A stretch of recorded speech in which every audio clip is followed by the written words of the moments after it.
नमस्कार, बहुत स्वागत है आपका। आप देख रहे हैं ग्रैंड धर्मा सन्मार्ग। पितृपक्ष का वक्त चल रहा है। इस दिन कैसे अपने पितृदेव को मनाएं, कैसे शिव जी को क्या अर्पित करें और जिसके कारण शिव जी को अर्पित करें तो आपके पितृ संतुष्ट हो जाएं, तमाम बातें जारी है। वीडियो के अंत तक बने रहें। देखिए, जो हमारे पितृगण होते हैं ना, वो देव तुल्य होते हैं।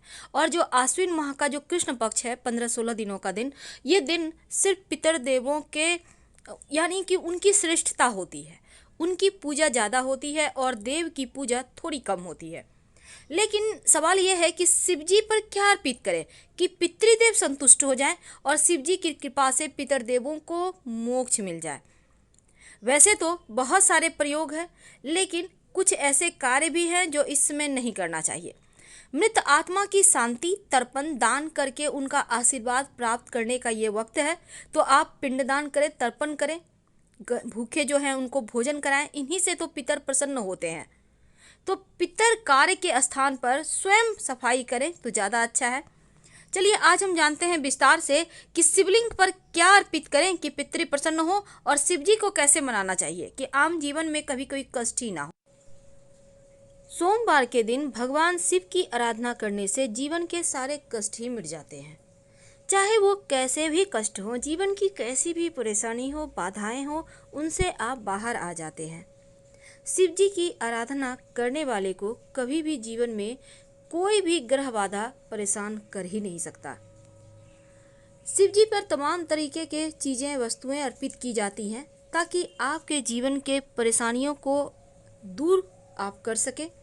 जब संसार को बचाने के लिए शिव जी ने विष पिया था, तब विष जो पीने के बाद उनके कंठ में विष उन्होंने रख लिया था, तब यहाँ पर उनके कंठ में असीम जलन पूरे शरीर में हो रहा था। और यहाँ पर समुद्र मंथन की कथा में भी ये बात आती है, विष्णु पुराण भागवत पुराण में भी वर्णित है कि समुद्र मंथन के दौरान जब संसार को बचाने के लिए भगवान शिव ने विष पी लिया था तो उनका पूरा कंठ ही नीला हो गया था। और इस विष के प्रभाव से शिव और उनकी जटा में बैठी देवी गंगा पर भी जब ये प्रभाव पड़ने लगा, ऐसे में समस्त देवी देवताओं ने शिव जी को दूध ग्रहण करने का आग्रह किया। और जैसे ही शिव जी ने दूध ग्रहण किया तो उनके शरीर में विष का असर कम होने लगा। हालांकि उनका कंठ हमेशा के लिए नीला हो गया और उन्हें एक नया नाम नीलकंठ मिल गया। और तब से शिव जी पर दूध अर्पित करने की परंपरा चली आ रही है।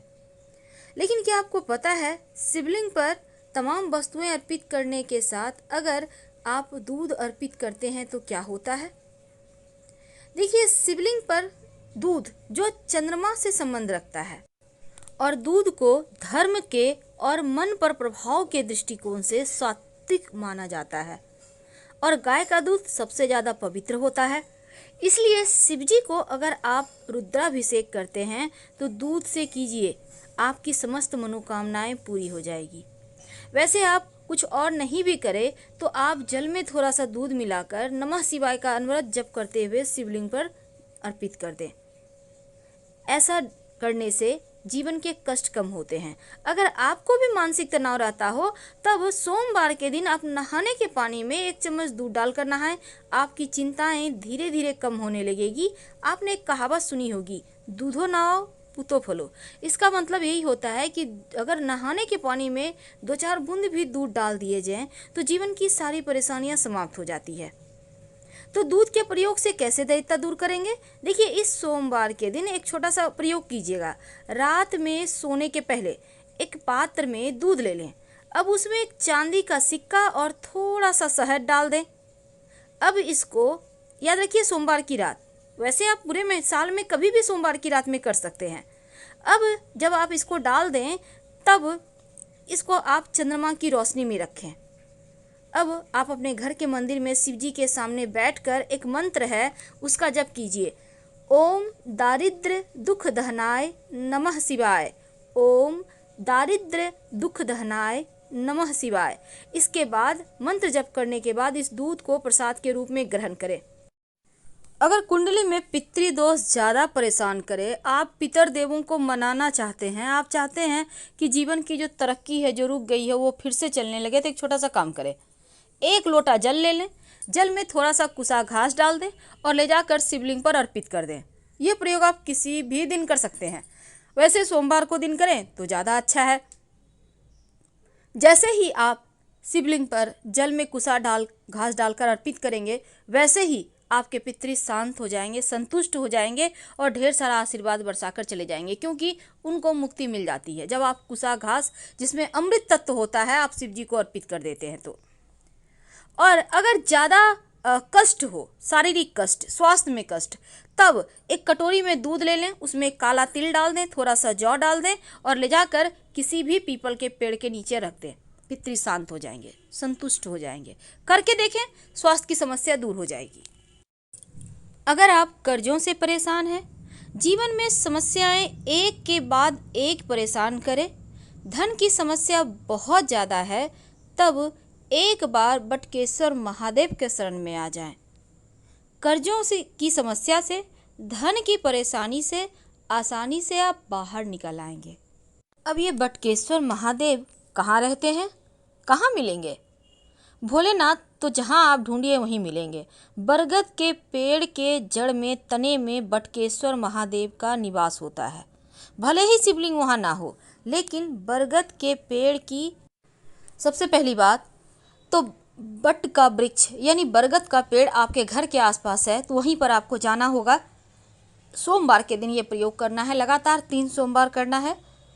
1 लोटा जल में 1 चुटकी पिसा हुआ चावल, 1 चुटकी हल्दी लेकर आप किसी भी बरगद के पेड़ के नीचे चले जाएं और वहां पर जल अर्पित करें और बटकेश्वर महादेव को प्रणाम करें। यानी जल अर्पित करना है जड़ में, लेकिन प्रणाम करना है बटकेश्वर महादेव को। इसके बाद थोड़ा सा जड़ उससे वहां पर से पेड़ से तोड़ कर ले आएं। अब इस जड़ को आप लाल धागे के सहारे बांधकर अपने पॉकेट में रख लें, पर्स में रख लें, अपने बैग में रख लें, या आप चाहें तो अपने व्यवसाय स्थल पर रख लें, आप चाहें तो गले या बाह में धारण कर सकते हैं। धन की मुश्किलें भी दूर होगी, कर्जों की समस्या से मुक्ति मिल जाएगी। शिवलिंग पर आप 1 मुट्ठी चावल जरूर अर्पित कीजिएगा। वैसे तो चावल के 1 भी दाने अगर रोज शिवलिंग पर अर्पित करें तो जीवन में कभी अन्न, धन, वस्त्र की कमी नहीं होती है। और लौंग अर्पित करने से राहु केतु शांत हो जाता है। तो ये तो थी धन की मुश्किलें दूर करने के लिए और कर्जों से मुक्ति पाने के प्रयोग। इस महीने में तमाम समस्याओं से मुक्ति पाने के लिए प्रयोग किए जाते हैं। देखिए, सबसे पहली बात तो जीवन में कितना भी कष्ट हो, अगर शिवजी के शरण में आ जाए तो आपको कष्ट आप तक आने से पहले ही शिवजी से होकर गुजरना पड़ता है। इस बात को हमेशा ही याद रखिएगा। आइए अब जानते हैं एक छोटा सा प्रयोग जो जीवन के सारे कष्टों को धर लेगा, दूर कर देगा। कई बार क्या होता है, शत्रु बहुत परेशान करते हैं, आप हार चुके होते हैं कि क्या करें, कैसे भगवान हम इस परेशानी से बाहर निकले, कैसे हम तमाम बंधनों से मुक्त हो जाएं। इस मोह माया जाल में हम इस कदर फंस जाते हैं कि कभी कभी बहुत ज़्यादा उलझनें होती हैं, समझ में नहीं आता कौन अपना है कौन पराया, क्योंकि हर कोई हर किसी के साथ गेम खेल रहा होता है। लेकिन फिर भी हम उन्हीं रिश्तों को निभाना जानते हैं, क्योंकि हमारी परंपरा ही ऐसी है। तो चलिए अब हम जानते हैं सिंपल तरीके से कैसे दुश्मनों से मुक्ति पाएं। देखिए, आप किसी भी सोमवार को ये उपाय कर सकते हैं। आपको चाहिए होगा 11 काली मिर्च और थोड़ा सा कच्चा दूध। तो काली मिर्च को कूटकर उसका पाउडर बना लें, कच्चा दूध में मिलाकर इसको शिवलिंग पर अर्पित कर दें। ऐसा करने से शत्रु विरोधी शांत हो जाते हैं। ये प्रयोग 3 सोमवार लगातार कीजिएगा। तो चलिए अब जानते हैं कि शिवजी पर अपनी मन्नत को पूरी करने के लिए आप क्या अर्पित करें। तो सबसे पहली बात देखिए, जब आप शिवजी पर चावल अर्पित करते हैं, यानी याद रखिएगा टूटा हुआ चावल ना हो, कर्जों से मुक्ति मिलती है। और चावल से, पके हुए चावल से शिवलिंग का श्रृंगार करें तो मंगल दोष दूर होता है। जौ अर्पित करने से घर में सुख शांति रहती है, तो शिवलिंग पर आप जौ अर्पित कर सकते हैं। और फिर देखिए, अरहर की दाल भी अर्पित की जाती है। माना जाता है कि अगर शिवलिंग पर आप अरहर की दाल या अरहर के पत्ते अर्पित करें तो धन और ऐश्वर्य की कमी जीवन में कभी नहीं होती, दिन ब दिन बढ़ता ही चला जाता है। और अगर मूंग की दाल अर्पित करें या हरा मूंग अर्पित करें तो ऐसा करने से बुद्ध आपका बेहतर होता है और आपके सभी कार्य जल्दी जल्दी पूरे होते हैं। शहद अर्पित करें तो शत्रु विरोधी शांत होते हैं। अगर चीनी अर्पित करें तो जीवन के दुखों का नाश होता है, दरिद्रता समाप्त होती है। काला तिल अर्पित करें तो घर में पारिवारिक कलह कलेश दूर हो जाती है, शनिदेव की बाधाएं शांत होती है और जनेऊ अर्पित करने से हर कार्य में सफलता मिलती है। ये तो थी शिव जी को प्रसन्न करने का सिंपल सा प्रयोग, जो आप किसी भी सोमवार के दिन कर सकते हैं और आपको इसके रिजल्ट हाथों हाथ मिलेंगे।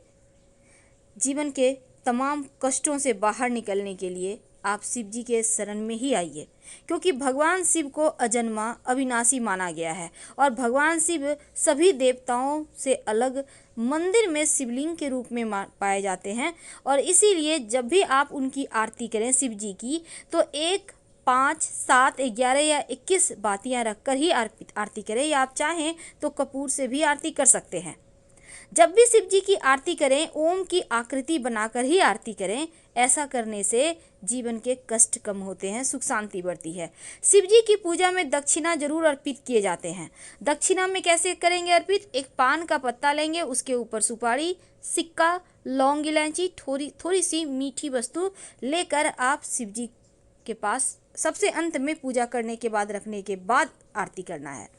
और जब शिव जी की पूजा हो जाए तब नंदी की कान में अपनी मनोकामना जरूर कहिएगा।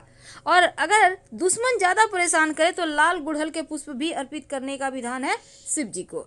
एक बात याद रखिएगा, शाम के वक्त जो भी व्यक्ति शिव जी के मंदिर में दिया जलाता है, उसके जीवन में कभी अंधेरा हो ही नहीं सकता। हर हर महादेव। धन्यवाद। जानकारी अच्छी लगे तब लाइक कर सब्सक्राइब करें, अपनों से शेयर करें और कमेंट में हर हर महादेव जरूर लिखें।